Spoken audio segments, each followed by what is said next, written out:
Hello everyone, welcome to another episode of Snakes and Ladders. It is currently Thursday morning on the 20th of November. How is everyone? Splendid. Splendiferous. I'm certainly Not splendid hungover after- this week, which is nice. You don't look any different.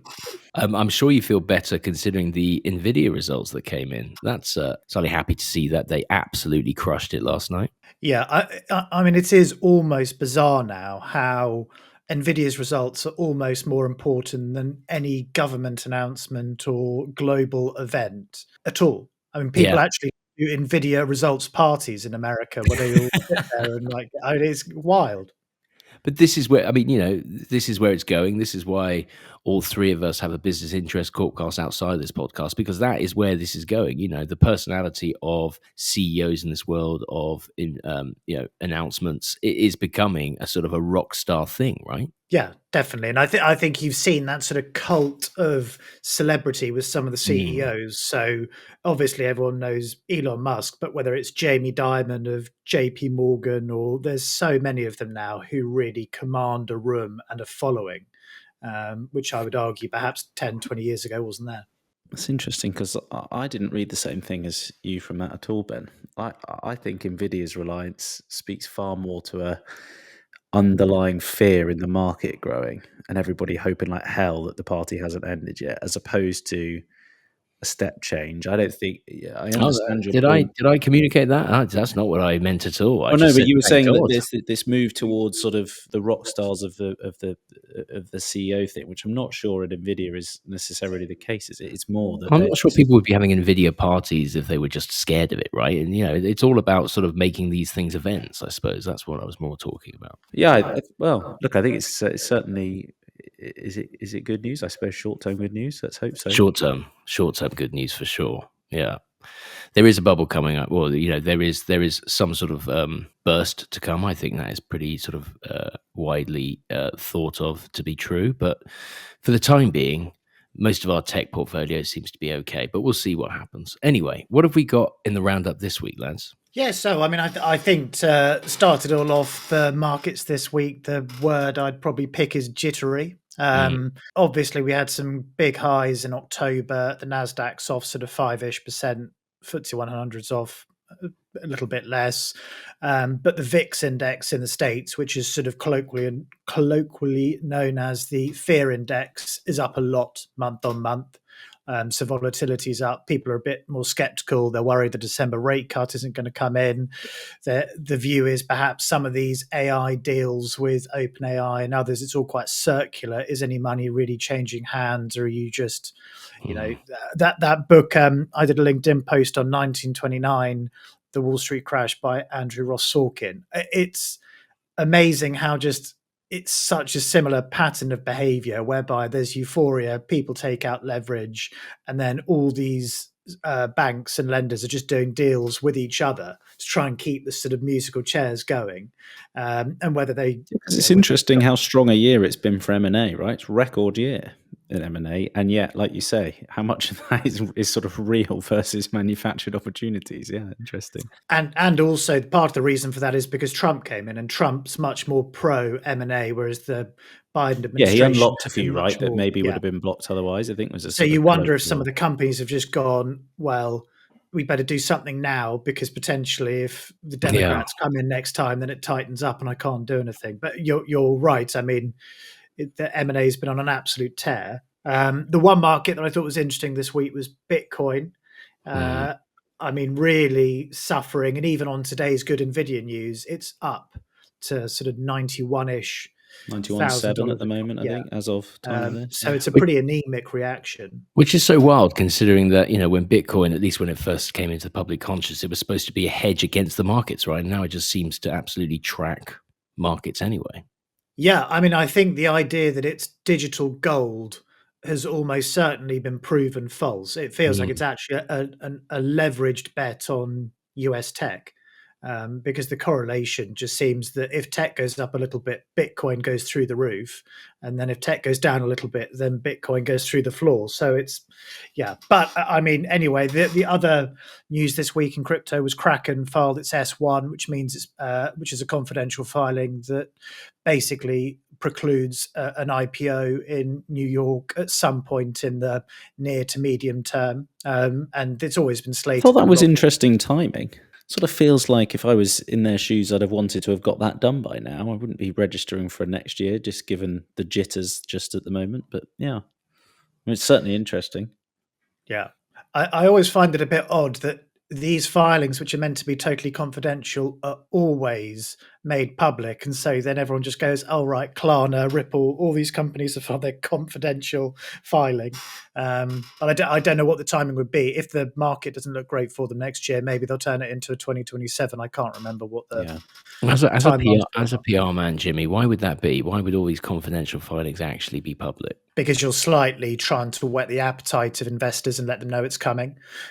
Which is why if you ever read the Sunday Times or the Sunday Telegraph, you'll quite often see if a company is thinking about IPOing in 3, 6 months to a year's time, there'll be a little article that pops up that says so-and-so is thinking about IPOing in the autumn. And it's really just to try and put a line in the sand and say we're thinking about doing it. B, it lets the investors who read those articles know that it's coming, so perhaps they can kind of do the bit of background reading. But it's also just about sort of saying it's like that trajectory of once we've said we're going to do something, then putting the deliverables out there and doing it. Okay, well, let me ask a different question. Why are they supposed to be confidential then? I don't know. But I think it's probably because a lot of companies run multi-track processes. So if you're a business and you're let's say you're private equity owned, it may be that your private equity owner is running an M&A process, an IPO process, and a sort of stake sale process to another private equity firm. And they don't want to give the game away or block themselves into just one of those channels. They want to keep all channels open to them. So in a way, it's you try and flush out white knights who might come along and pick it up. But what you don't tend to often see is valuations go into them, because obviously there's a slight drawback in that if you put a $1 billion valuation out there and then you IPO for 500 million, then everyone's just going to think it was a failure when actually it could be a great success. Yeah, my understanding of that S1 thing is the confidential bit is kept in that what they've actually said in there is confidential. Okay. I understand that the release of the file, I mean, you can also choose to file your S1 non-confidentially, but even if you do it confidentially, I think that they are, I believe, disclosing certain key earnings pieces and all sorts of financial data that they may well wish to keep private at this stage, right? As they are not yet listing information that once they're listed, they'd be forced to make public. They may wish for now not to. I mean, goodness knows, I'm sure there's a whole bunch of restructuring done at any business like that before it lists anyway, for certain key investors wanting to get themselves in, the right order, organized, whatever, whether that's share options for founders, all sorts of things, well, I'm sure will be triggered internally before they do. So maybe a material difference between the time they register and the time they actually list, as you were saying. But I think that's part of it. Well, thank you for the roundup. What's on the slate this week, lads? Well, the number this week is 16,500, and that is an estimation as to how many millionaires are expected to leave the UK in 2025. And so on that note, I thought I'd hand it over to Ben and Charlie as to why they left the UK. Thank you, Jim. Where did that come from, Jimmy? It's one of those. I think it was one of the. I think it's the Henley part. This one. I think it's probably worth being really careful with that number as the open. As in, I agree with you. It's a great headline, but before our audience take this as read, be aware that Henley are highly motivated to make everybody think everybody else is running around the world, because they are the facilitators at a great expense of getting you set up in your new favorite tax jurisdiction. They do all sorts of wonderful brochures. I spent a very happy time in, Malta like 5 years ago now, reading their brochure and their rankings of the best, basically, passports you could buy. It's like, would you like to buy this passport or that passport? This passport gets you access to these 12 countries. And what was number one? Come on. No. It's too long ago. I'm sorry. I'd probably wouldn't be true now anyway. But the principle here, I suppose, is opening up. It's a narrative question, isn't it? I think it's important to differentiate that. And handing over to us, for those that don't know, Ben and I are currently in Mallorca, where we live, whilst telling everybody that they should be investing in London. But I think you've got to examine why, and I'll let Ben obviously speak for himself. For me, it was about just fulfilling a dream to live somewhere. I didn't really mind where at some point during my life. And a lot of it came down to happy wife, happy life as to how we chose Mallorca. It stayed close to home. We still do operate from London functionally. The company's there, most of the, all that sort of stuff. So we fly back a lot.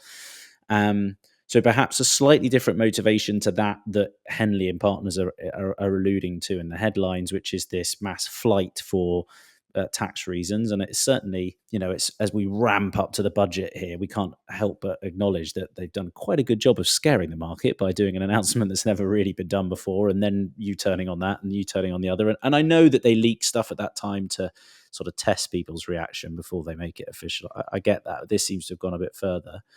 But the question of sentiment, I think, is really interesting because, and I'll just share a little anecdotal story. I'll leave him nameless because I haven't asked his permission, but I met up with a family friend this week. He's a super, super impressive young man, born in Hong Kong, holds an Australian passport, I think, but went to school at Winchester with family, and we were sort of the surrogate family in the UK for this guy growing up, right? And so, or what's the right word? Your person that's responsible for you. Guardian. Legally. Guardian. Thank you, Mr. Lee. Guardian. Anyway, he's gone on into the world, launched a food company, Forbes 30 under 30, exited, just been accepted into Y Combinator, off to Silicon Valley. I mean, like a real rock star rise as an entrepreneur. And what he said anecdotally was London 6-7 years ago was exciting and felt exciting and dynamic. And now he's really excited about going to Silicon Valley in that it had ebbed. If you look at some of the data here, that's not necessarily fair. London is still apparently the number 2 financial centre on earth, above Hong Kong, above other places. But this is, we can't ignore the narrative. Constant articles about entrepreneurs moving off to Dubai for zero tax, or the narrative of America's got some kind of a growth plan, whatever we think about, the man in charge, that there is still, it is the home of tech and innovation, etc., in a way we don't seem to be.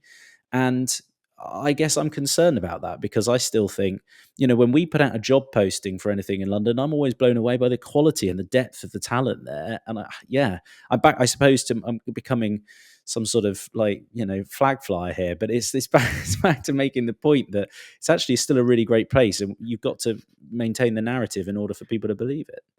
Well, I thought it was really interesting this week that the Financial Times published a thing which basically said there's a particular stretch on Bond Street that this year the rent they charge has overtaken everywhere else in the world. So there is a part of London that still Bond Street's held that record on several occasions during my time over every single other country on earth, and it's also by quite a considerable margin as well. And you just think, if all these stories were true about brain drain, money leaving the UK, etc., then why would you renegotiate your rent at a higher rate than the most expensive places on earth? I don't know. It felt like, yeah. Well, look, I think that might be a symptom of part of the issue. It's one that I believe America's also struggling with, which is just the disconnect. That part of the reason, the anecdotal person in their 20s, the point at which Ben and I and you Jimmy, when we lived together in Nottingham, it was amazing, right? London was like humming. There was loads of stuff to do. Now, it sort of, because of just the sheer wealth at the very top central bit, and that doesn't mean they live there. They can come over, but those Bond Street stores can make all their money in 3 months and just sit there the rest of the time. So it's not even a symptom that the uber rich are living there, which might be more beneficial. So it's not even like a positive affirmation that the tax regime is still manageable. I would say it's actually a symptom of part of the issue, because if Bond Street's the most expensive place on earth for a shop, you just ripple out from there and you go, well, this is now the most expensive suburban residential bit. And Knightsbridge has obviously always been expensive. And you go out to suddenly Clapham is terrifyingly expensive. And now where'd you go? Where'd you go as a 20-something who's got a real brain on their head and entrepreneurial ambition and wants to build something? You end up so far out of London, you think, well, it's barely worth it. You spend your life on a trade, wouldn't you? Yeah, I think that's actually part of the reason why we left. I think I look at London now, and I think London really, and obviously making general statements here, but it caters to 2 different types of people. I think it caters to the young and penniless, because I still think you can have a great time. You might not be able to live close to London anymore, or you could have a room share, whatever it is. But I think if you're young and penniless, London still has some great things you can do. And actually, from that point of view, you can have a great day out in London relatively cost effectively. The other group are the supremely wealthy. Now, I feel that that everyone in between that, I think London is catering less and less for. I think there is a middle bracket that, let's be honest, most of us fall into, certainly at our age, that London just does not cater for anymore. So I'd say from your narrative point of view, Charlie,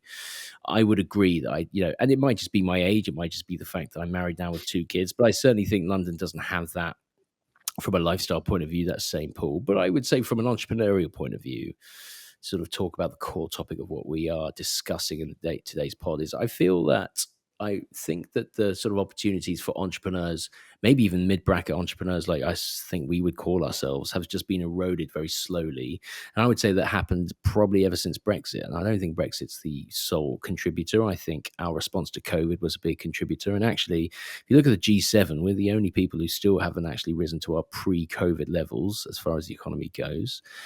Obviously, 2023 corporation tax went up to 25%, and it was a 5 or 6% lift. Doesn't seem that much, but actually, when you're an entrepreneur and margins are so tight, and you are working so hard to sort of try and make a stand as a company, that actually makes a big difference. You sort of grab those benefits of being an entrepreneur everywhere you can. And I certainly felt in 2023 that there weren't any more benefits to being an entrepreneur, actually. And that for someone who wants to run their own thing, UK didn't seem all that open or welcome for it, to it. Well, no, I think you're right at the fringes of it, but we have to talk about the killer bit that's in the news all the time, and that really fundamentally drives that. The corporation tax was definitely a factor, but it's this 6-figure problem, right? We have a 6-figure problem, and I think it's a mentality one in the UK.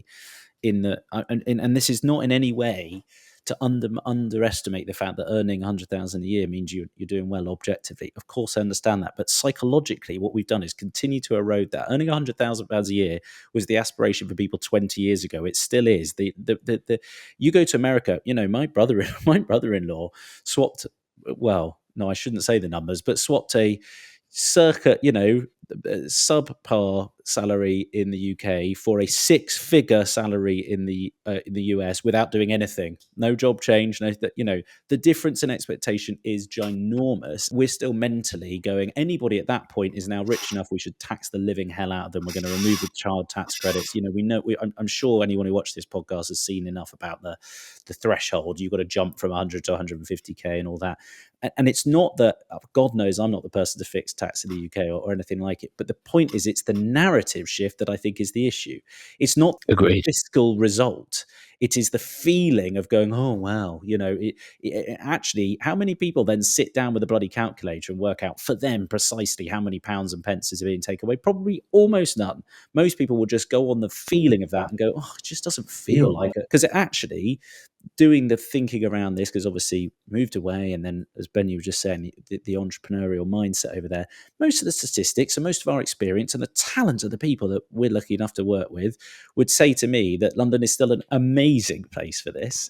Yeah. But nothing you read or see or talk about would reinforce that just at the moment. And maybe that's the important part. Well, but I do think that narrative actually permeates into actual economic decisions. I think, the APA reported that there's been decline in marketing spend in 2023 in the UK specifically. And I certainly think obviously as an agency man, as a marketing man, I've definitely felt that spend and expenditure and sort of, brands looking to do something different or spend money, that has absolutely been eroded over those past 5 or 6 years. Simply from an economic point of view, I think that narrative has actually just spread itself to the more fiscal reality that less money is being spent. And, I know you did as well, Charlie, that you sort of feel that our future, if we were to be financially successful, would probably be at least beyond, or, we would have to look beyond the UK to make that happen. Well, you just find yourself having to even consider playing the game, and you just shouldn't need to, should you? We're not in that bracket. We shouldn't be considering having a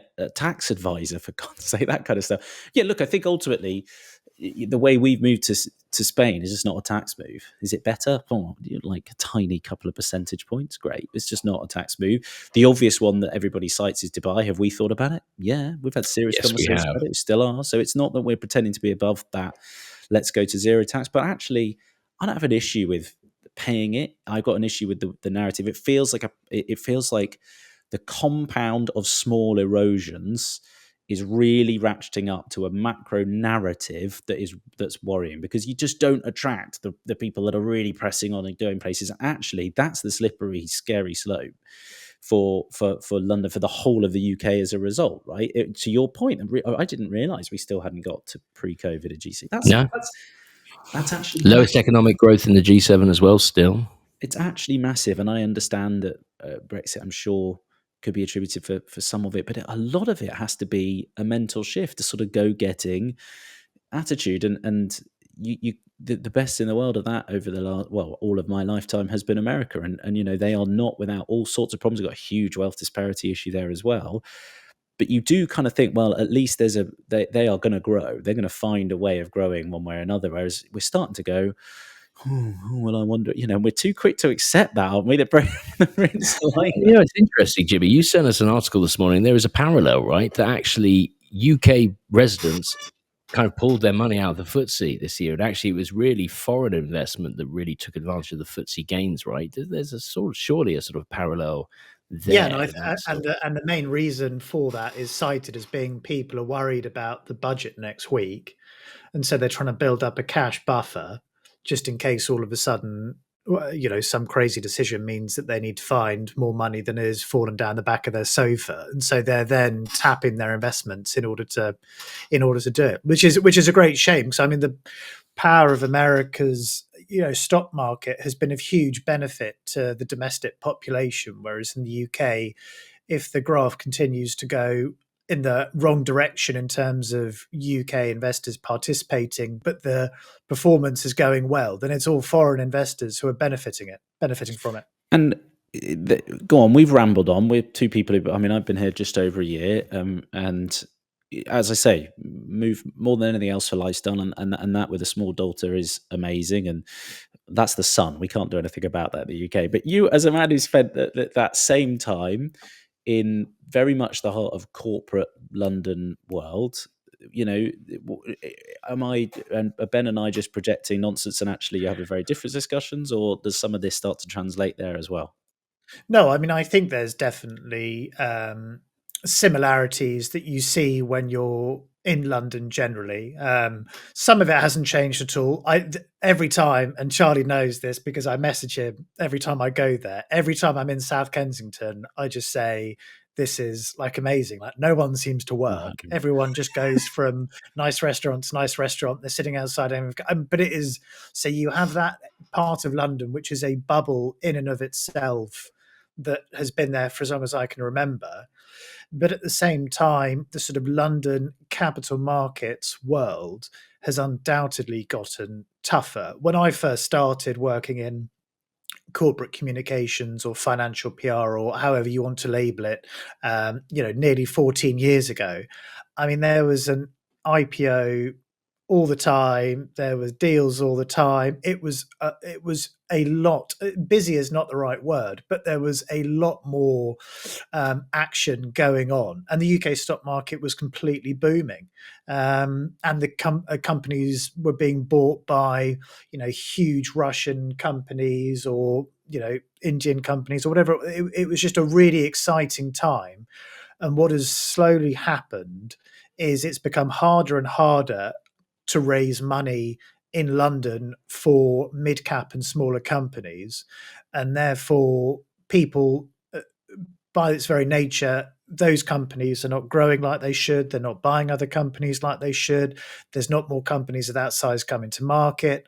And that's almost like a self-fulfilling prophecy, because then every time the Times or the FT publish an article going, London IPO drought, it just compounds in people's minds the fact that actually the capital markets here has not worked as well as it should have done post 2021. Whereas you then look at what's going on in America, and it's I mean, there are how many companies now in America that are larger than the entire FTSE 100 put together? And there's definitely 4, if not 5. So that is an unbelievable thought, though, isn't it? Yeah. That's but you don't even have to go to America. I mean, I was just reading about Spain quietly kicking ass over there. Putting themselves in the best deficit position in the whole of the EU, and different narratives as to why, I guess. But I just think it's not easy to have become a centre with the reputation of London. But the compound erosion is a real worry, and yeah, look, let's hope that by us constantly talking about it on this podcast will change everybody's minds, Yeah. and we'll all go Well, pro I mean, London. can I ask a difficult question? Is there a sort of an obvious solution? Even, I understand there's so many different competing issues and interests that make this difficult. But, would you guys have at least something at the top of your mind that could help ease this pain that London and the UK is feeling? But I don't think this is a London-centric problem. If you look at New York electing Mamdani, that is exactly the problem that we're talking about with London, that they're experiencing in New York. People feel it's too expensive. They can't live there. Everything. I was reading something mad about like how much public transport costs in New York. I mean, the whole thing is just New geared York up. does make London look so affordable; it's unreal. Yeah, and so you therefore have this this massive group of people who are cheesed off because they can't live in New York the way they want to live in New York, or they just feel like New York's got totally out of control, and therefore they elect someone like Mamdani, who they think is going to balance the books slightly more. And that, so I really don't think it is a London-centric thing. And London has some huge benefits to it that other countries don't. The rule of law in London is arguably the best rule of law in the world. Unless you've had your iPhone stolen. No, but corporate law. If you geographically, the location of London on the globe is almost in the middle of all the major time It's the prime zones. location for sure. And the housing stock is very good, whether you want big education. houses, small flats, and the educational system's great. So it has a huge amount of things going for it.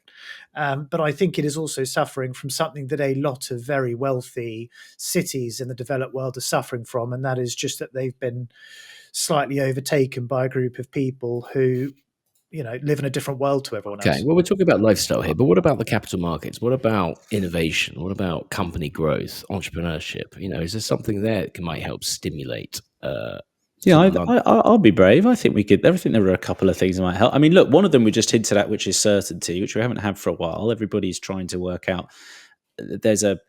I genuinely think a real hesitation for anybody in senior leadership about, oh God, what is AI going to do? We can't do much about that. But at a political level, historically, we've been a really stable place. And then really post-Brexit, there's been too much fluctuation. So that's why I'd be quite critical of Rachel's approach to this, regardless of the policies. The last thing we need is to keep spooking markets about the UK, or even just scaring entrepreneurs. To the narrative we said, corporation tax gone up. To stop iteratively battering people and just go, if you've got to raise it, we'd rather just hear it's 5% more now, boom, and then leave it for a while, because people settle into norms and then they just get on with it, and that's kind of part of it.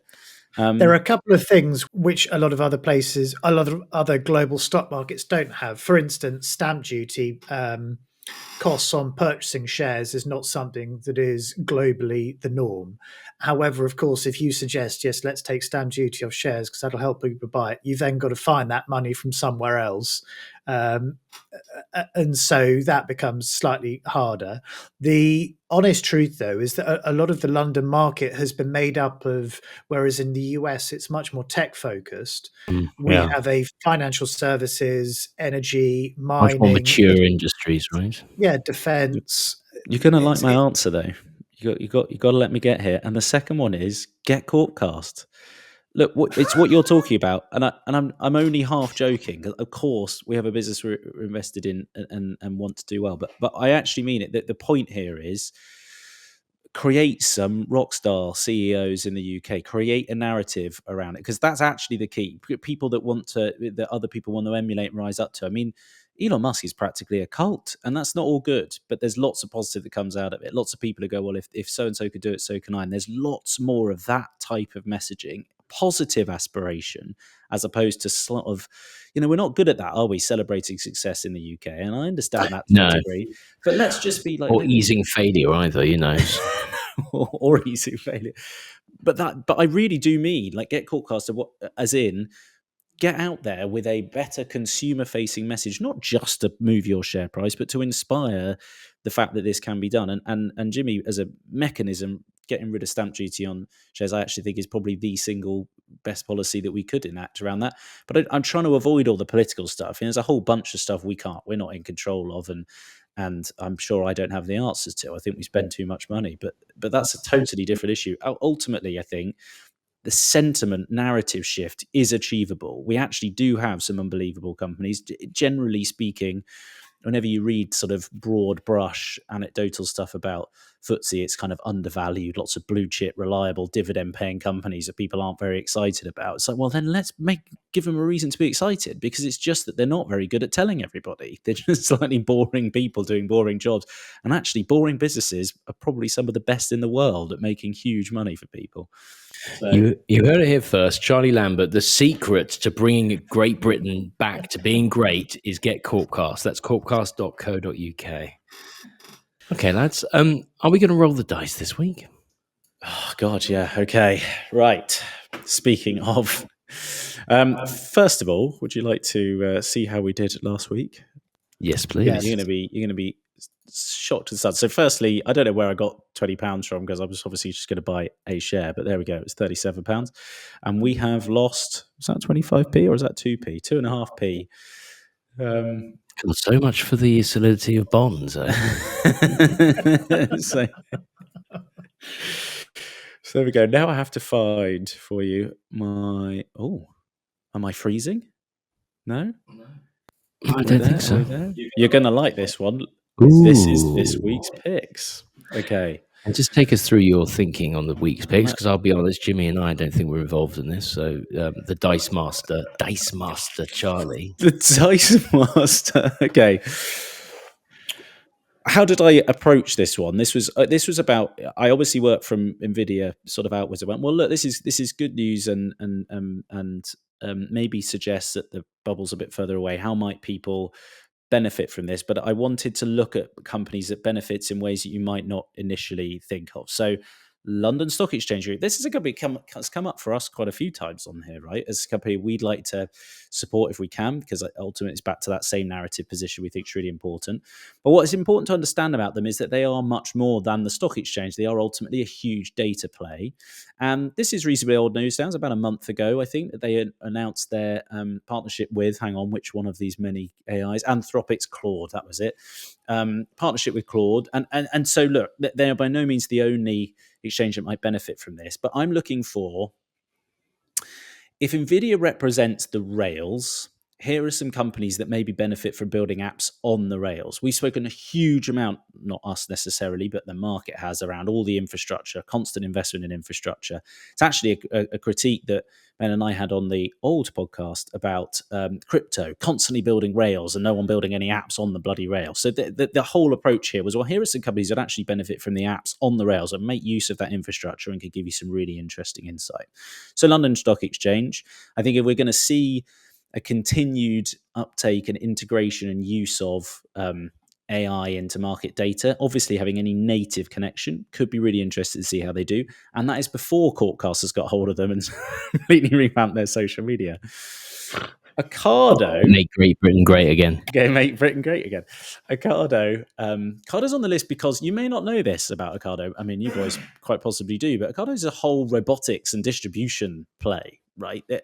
For those that are outside the UK, Ocado started with a Waitrose specific joint venture, didn't it? They were going to do the delivery arm for Waitrose, and then Waitrose took it over themselves, and Ocado could never make any actual margin. It was quite in fact, I think it's still true to say that a lot of Tesco's and Sainsbury's delivery is a loss leader to keep clients in. So unless you spend a reasonable amount there, it's not profitable for them.